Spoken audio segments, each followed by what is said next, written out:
All right, it is Monday. It is 12:30 p.m. Bright and early. Is that bright and early? Not really. It's the fucking afternoon. All right. We usually have good luck on Mondays and Tuesdays, so let's hit the ground running. We're going to go to therapy. I don't think it's going to rain today, but it might drizzle. It might drizzle a little bit. So let's hit it. All right. Well, we are... Man, you want to know something, man? This is how putrid that lady last night smelled. Is that even after putting the cherry bomb? Which is alright, you know, mango pineapple is the one, and I feel like this one doesn't last as long as the best scent version. But whatever, it's similar, it's oil-based. But let me spray some. Because this lady, I got in the car just now with the heat, and I could still faintly smell like body odor or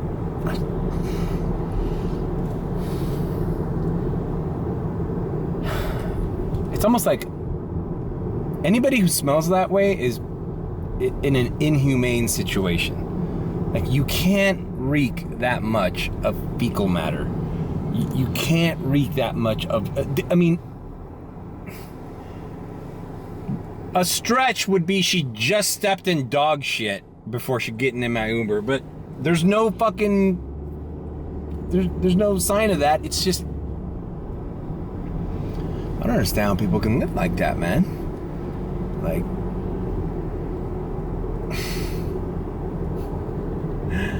Gross, dude. Alright, I'm gonna go to my parents' house, see what's going on, and then head to physical therapy. Little update. I just finally spoke with the lady, the adjuster lady for her insurance company, and she was giving me the runaround. I told her this price isn't fair. This is not, well, I don't know how they came up with it, but this does not... I cannot get an equal or comparable vehicle for this amount. And she gave me the runaround, the breakdown of how they came up with that number. She said they first of all, they valued it somewhere around $3,000 something, which is a low ball right away, because that car was in perfect working condition. And then she said they deducted $800 from previous damage. I'm like, previous damage? That car was fucking looked almost brand new. Less the paint job, but whatever. That thing was in tip top. Even the guy at the body shop said, "Hey, this for 2011, this car is really well maintained on the inside. It's like perfect." So I'm like, "How did you come up with that number? Previous damage?" I said, "The only damage that happened to my car was the damage your client imposed on it." And I also said, like, at the same time, risking my life, right? Almost killing me.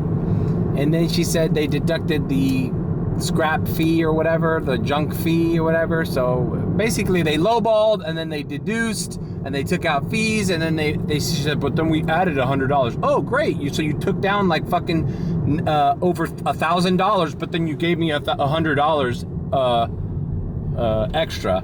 I said, no. I said, I go, this is the first time I get anybody associated with my claim on the phone. You guys send me automated messages. She claimed they tried to call me. I'm like, how come I get text messages but no voice calls? She's lying.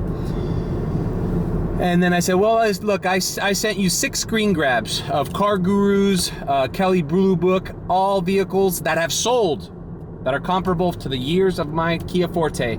And there you go. Like, the cheapest one was like $5,000. They're all in the $6,000 to $7,000 value. And these are vehicles that are less trims than mine too, and probably were in worse shape. So I told her, look, $1,700. I use this car for my job. This is a car that I use for rideshare and food delivery. I cannot find a replacement for the amount that you guys quoted. She's like, well, it's not our job to find the replacement, sir. It's our job to give you the actual cash value I'm like, okay. And she got to get a little attitude with me, and I'm like, ma'am, I'm not upset. I mean, I wasn't. I did not raise my voice or anything. I'm not upset. But you know, these insurance adjusters, they probably just automatically are on the defense because they probably, what a shit job. They probably just get yelled at by random idiots all day. And I understand that. That sucks. Your job sucks, but I'm not one of those idiots. I go, okay. She said she'd review the documents that I sent her. Give us time to review what you sent us. I'm like, bro, don't give me attitude. I had to fucking reach out to you guys the past 3 times that I've got somebody on the phone. This is the first time I got somebody associated with my claim number on the phone, and you're giving me attitude about giving you time? Bullshit. Meanwhile, I'm fucking renting this car for over a month. Just United Auto is just the worst. I mean, how are they even an insurance company? Shouldn't there be some regulations of how, you know, what some basic parameters you have to meet in order to call yourself a fucking insurance company? It's like, no, bullshit, bro. This is why since I was fucking 17 years old, I've been paying into this fucking car insurance scam because of fucking moments like this. And I called the lawyers and I said, hey, give me a call back because we need to take these people for everything that they're legally binded to take care of me for. I'm not going to accept anything. Everything. Throw the fucking book at them. So that's where we leave off there. I'm going to talk to the lawyer a little later today after I go to physical therapy. All right, that was long-winded, but that's the update on my car.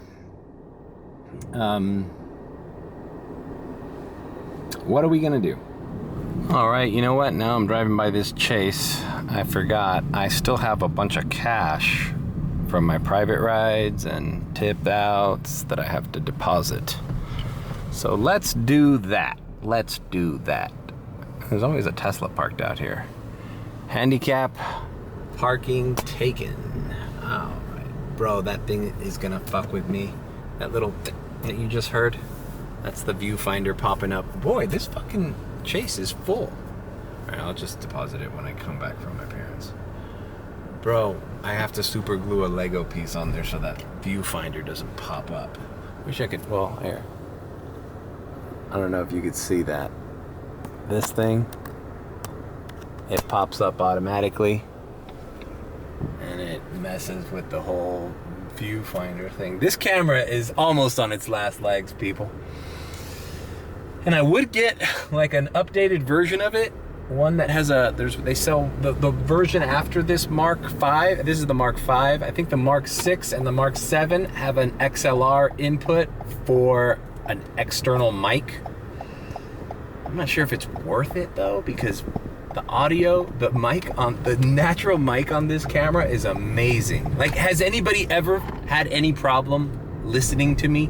I mean, sometimes the wind or whatever, but like just normal recording indoors, the voice is like amazing, but it does have, the new ones have a little thing where you can put a little directional mic on it. But if I'm going to spend the money on all that gear, it's like, might as well just get a better camera, right? The G7X is one a lot of these vloggers use. But I'm down with the Mark. This is so inconspicuous, this camera. You can take it anywhere. You know, like a vlog anywhere without like looking too, suspicious. Suspicious. All right, left my mom's house. God damn it, I forgot to go back to Chase. Oh well, I'll go to the one in Miami Lakes.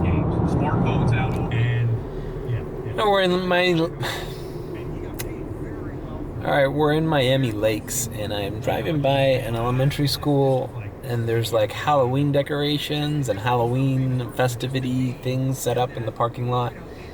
And now I'm kind of thinking, I've never been an Uber driver during Halloween. First, I gotta see what day of the week Halloween falls in, and what do I do? Do I wear some kind of costume just to keep it light? You know, I'm gonna be driving people around probably dressed up ridiculous. Might as well blend in, right? Or say, who are you? You know, who are you for Halloween? What? I don't know. Something simple, you know, not anything crazy. Like, you know, it would be a good one is the sport a jumpsuit like Mike Myers or it's another generic Halloween costume that you could wear that, you know, you wouldn't look ridiculous.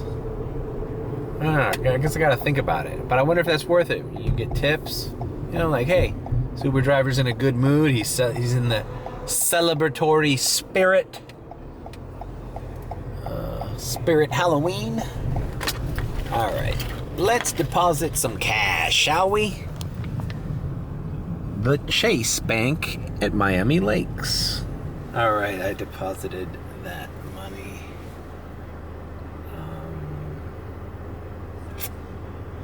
Yeah. Anyhow, some weird shit happened in that Chase Bank, and people that I overheard having a conversation in line.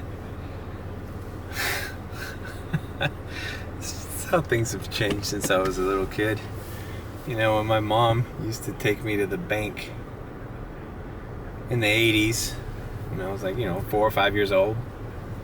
And your mom says, sit there, you know, while I talk to the teller, don't move. She would leave me sitting in the waiting area alone. Strangers would talk to me and, you know, just regular fucking innocent, you know, just talking to kids, you know. So anyways, it's just to show how things have changed. There was a father and a little, it must have been 4-year-old girl, and the guy in front of him tries to be friendly with the girl. Hey, what are you doing? You're here with daddy depositing money or whatever, you know, just like a friendly little, it wasn't creepy in any way. And the father goes, yeah, she's not gonna answer you, she knows better. And I'm like, oh my god, this is an uncomfortable situation here. And he goes, nothing to do with you, it's just the world is corrupt and she knows she's been taught not to talk to strangers. And I'm like, big ups to that father, that's the right way to raise your kid. Don't talk to anybody, and when we're in public, you know, you can't trust anybody. I'm the only one, you know, I get it. But it's just funny because I just remember that situation in my day being a little bit different. Everybody would have just been cool with that, you know, yeah, whatever, you know, fucking accepting candies from strangers. But that's the world we're in. It can no longer be show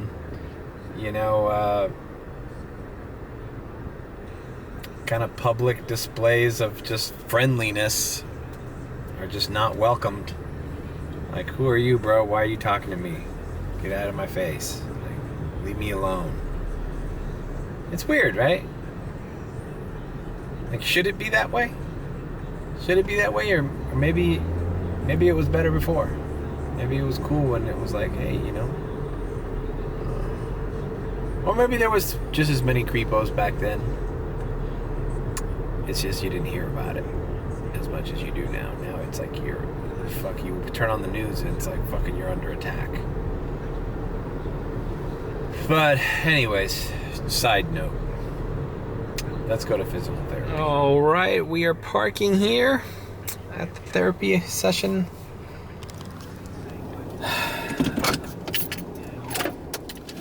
I don't know why that kind of made me sad, that exchange at the bank.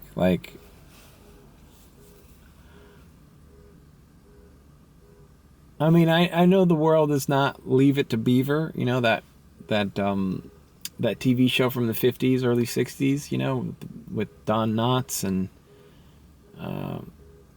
oh wait, that was Andy Griffith. Leave It to Beaver was the little kid and his brother, and the parents would just let Beaver the kid was called Beaver. How creepy was that? Now Beaver means something else. The kid would just go everywhere on his own. They would just say, all right, be back before supper. And, you know, he would talk to the fucking guy in the corner. He would talk to, like, I think there was just all sorts of characters, and there was no worry that your son was in danger. You know, did we ever live and leave it to Beaver, or was that a fallacy back then? You know, was that going on? I mean, it must feel nice to be like, have confidence that, you know, you're living in an area where you don't expect anything to go horrifically wrong. But I guess that's the era we're living in. All right, let's put the camera in the glove box.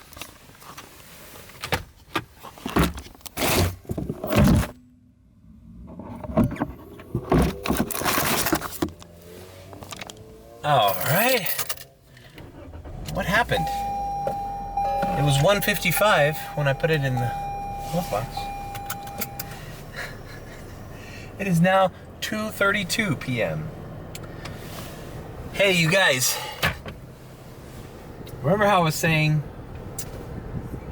that people are driving like crazy this whole week? Well, on the group chat, check out this video one of the dudes put from his Tesla side camera. This is a motorcycle taking a stop sign. Slammed into one of my buddies in a Tesla. All right, ready? Graphic warning, click away. Well, it's not graphic, but whatever. The guy gets fucked up.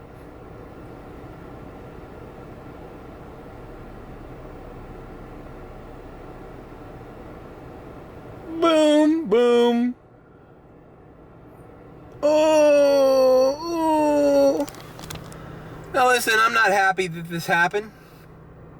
Obviously. That was a horrific. I mean, he's lucky he was conscious, because he not only hit the car, but as you see in the video, when he comes down, he fucking hits his head on the concrete. They say that's when most knockouts happen, when you get in a fight.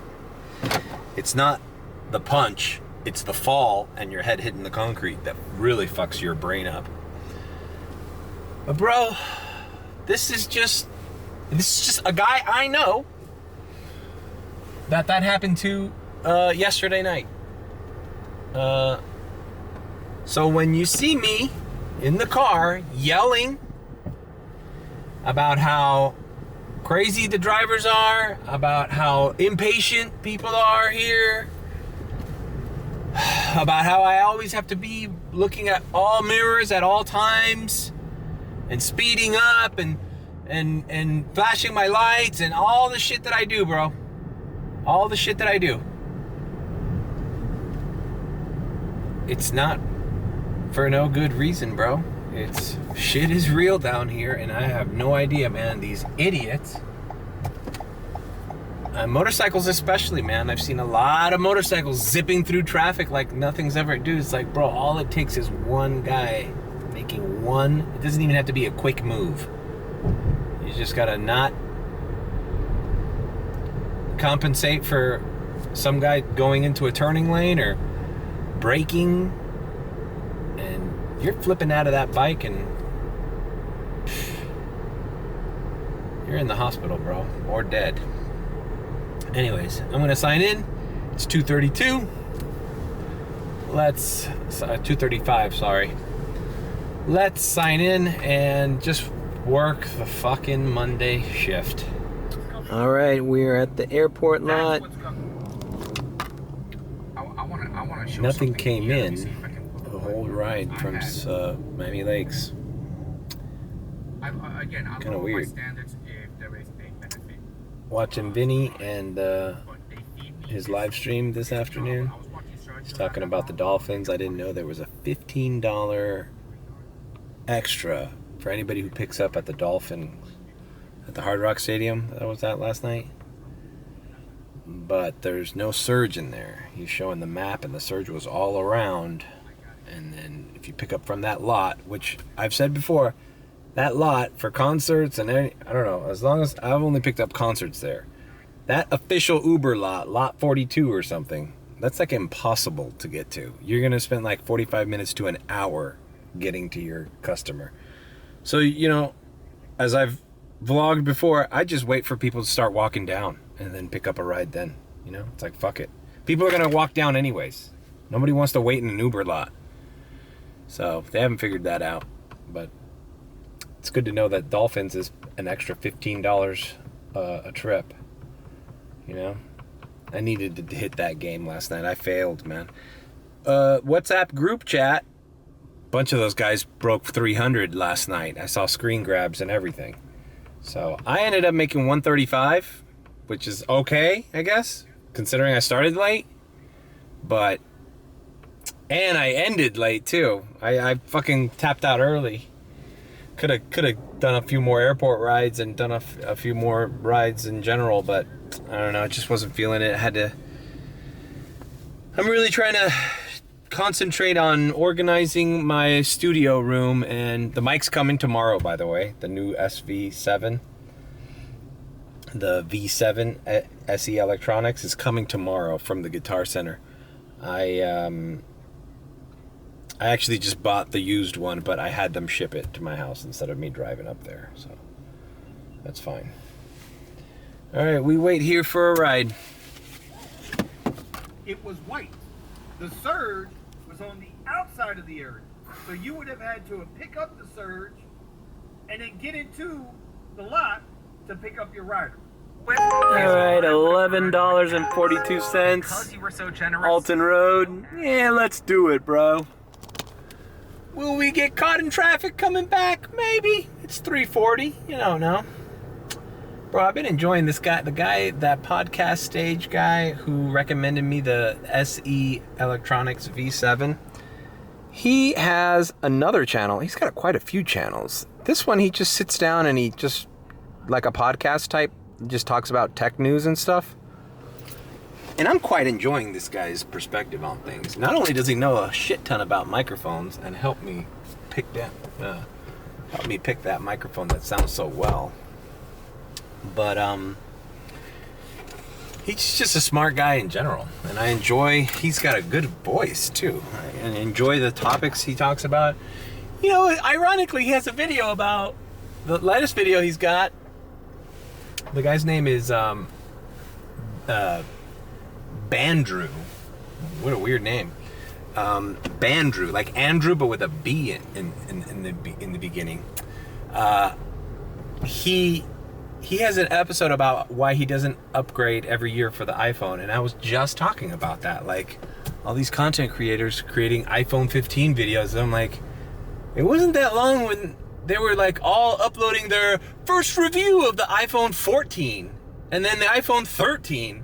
It's like, what minimally improved features do you need to get excited about? So, and he basically just parroted that same kind of sentiment. Like, he even gave advice on how to, like, upgrade your phone. He was coming from an iPhone 10. He says the battery sucked, and he finally bought the latest iPhone after 5 years. And the nail in the coffin was the battery life. Obviously, that's going to be the number one. But the updates for the iPhone 10 were going to stop working, like app updates and stuff, and some of the applications he used. So then he's like, okay, fine, I'll get the latest iPhone now, 5 years later, not every single year, so that the camera is minimally better. Like, it's ridiculous. And he also called out the fact that Apple considers themselves like such a green fucking company. Oh, we're saving the environment, but yet they're the ones asking you to buy a new fucking Apple Watch, a new iPhone every year. It's ridiculous. So, shout out to that Bandrew. His podcast channel's Bandrew Says Podcast. And I'm enjoying it. I was cleaning out my podcast room closet, and I'm listening to several of his episodes, and I was really enjoying it. I liked his advice, and I liked his perspective. He's also got some YouTube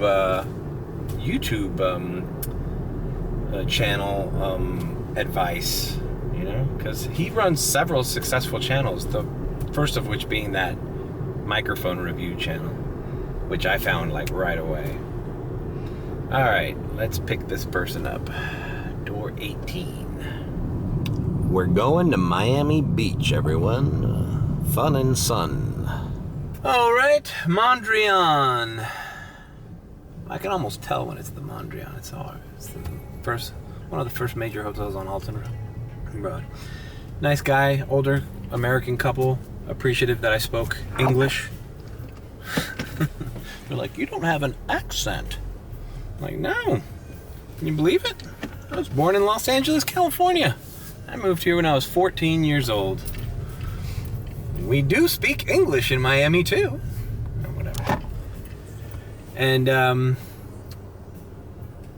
bro, the Causeway, the MacArthur, is a parking lot to go back into downtown.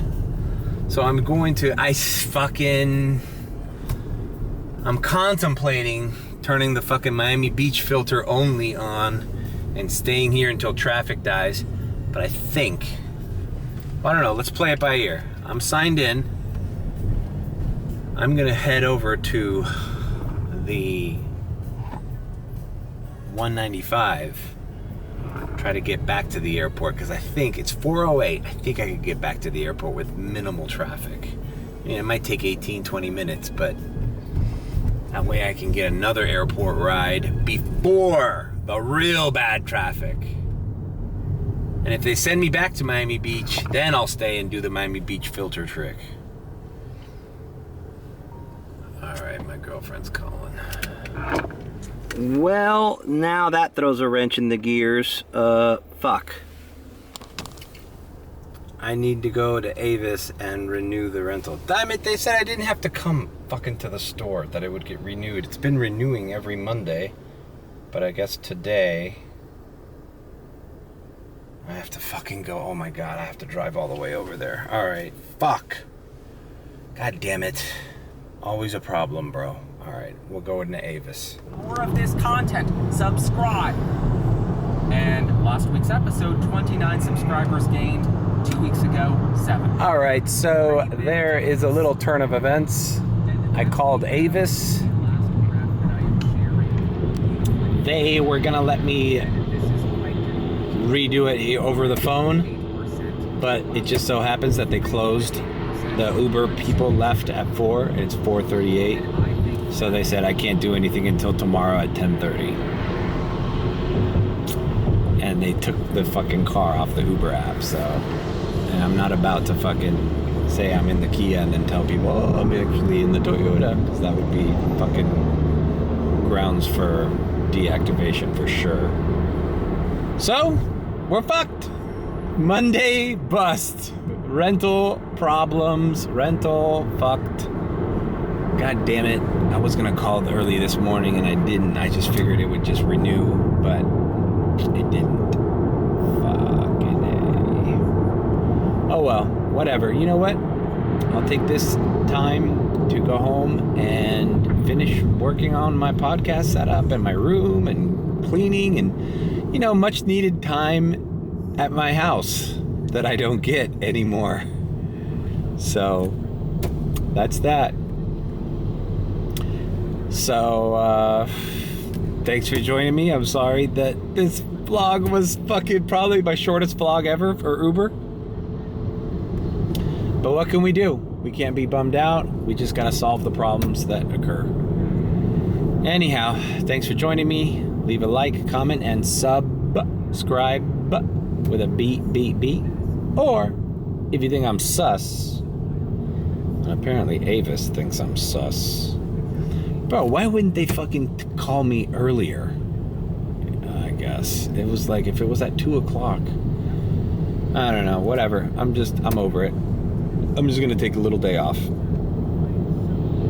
Then subscribe.